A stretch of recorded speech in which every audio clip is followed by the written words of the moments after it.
kakinya kotor, kamu dimarahi tuan rumah loh.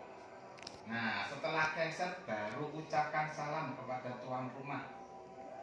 Setelah salam dan dipersilahkan masuk, langsung saja ke tempat duduknya guys. Nah, ini ada sofanya, langsung aja duduk. Setelah duduk, Anda lihat di meja ada apa. Nah, setelah di meja ada menu-menu yang sudah tersedia dan sudah dipersiapkan, silahkan ambil yang terdekat, jangan yang jauh-jauh dulu, nanti dikira tidak sopan. Karena ambil yang dekat saja dulu. Nah, itu karena ada kopi.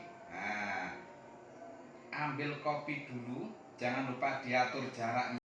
Nah, biar tangannya enak, tidak kejauhan, tidak dekatan, biar tidak tumpah kalau ditaruh di bibirnya. Selanjutnya setelah diminum kopinya, nah itu ada camilannya, silahkan diambil. Nah, boleh ambil apa aja itu. Nih, tak kasih contohnya.